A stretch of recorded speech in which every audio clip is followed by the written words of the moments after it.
Today, George Osborne began the job of redesigning Britain Lego brick by Lego brick. It's 5 years before he goes back to the electorate, some 1,800 days, but the best time to do it is now, the first 100 days.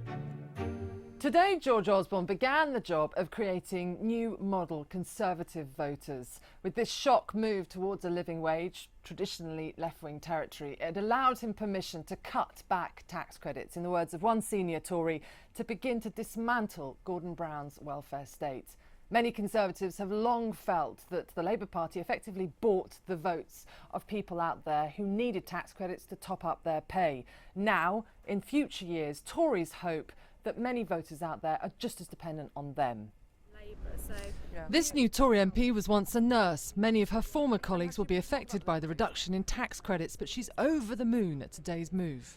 I think it's a massive deal because it's really set the tone for the next 5 years, and it's a Conservative budget this time, and we won't have people like the Lib Dems saying, well, it's a good budget because of us. This is a good budget because of the Conservatives. The Low Pay Commission will recommend future rises that achieve the government's objective of reaching. The reaction of this man, Iain Duncan Smith, the Welfare Secretary, tells a story. For years he's tried to persuade George Osborne that it's right to cut welfare, but it has to be done in the way it was today, by protecting people on low pay. The Chancellor had been looking at a living wage move as much as a year ago, but insisted he'd only do it alongside cutting welfare. Since he was stopped from cutting welfare by the hue and cry of the Lib Dems, the whole package was stuck in deadlock. But the moment Tories won a majority, ministers told me they knew they had to act. Over the last Parliament, their biggest problem was the ideas suited Tories didn't understand working Britain. Many senior Conservatives believe that while they won the last election, they didn't actually win many of the arguments, that they were put into Downing Street because people were very scared of Nicola Sturgeon, not because people were very much in love with David Cameron. They think that if they're to win a proper majority by 2020, then they have to reach out to new voters. And to do that, a big part of it will be having something to say on low pay.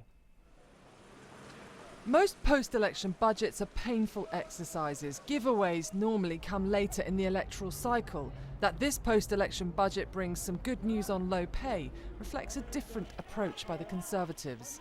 A mammoth rebranding exercise. The important thing is you need to set the framework of this Parliament. And announcing this now sends out a signal step that this is the matters that we are interested in and this is the journey that we're engaged on. This is not solved in a year or 18 months or 2 years, and gimmicks in the last 6 months of the Parliament don't normally work. What you need to do is you need to set out a long, clear direction of travel. That's what the Chancellor's done. I applaud him for it. What's also significant about today's budget is that it makes it a little bit more likely that that man makes it into that building by the end of this Parliament. He's audaciously raided Labour's territory on banks, on skills and apprenticeships, and most famously now on the living wage. But also, in going for this living wage policy, he has stolen the territory of his main rival to go into that building, Boris Johnson. George Osborne's 7th budget appears to have been his most impressive. Arguably, it's the one that could matter most to him too. He's not just setting a direction of travel for the Tory party during this Parliament, but perhaps he's setting himself up to lead that party through the next Parliament as well.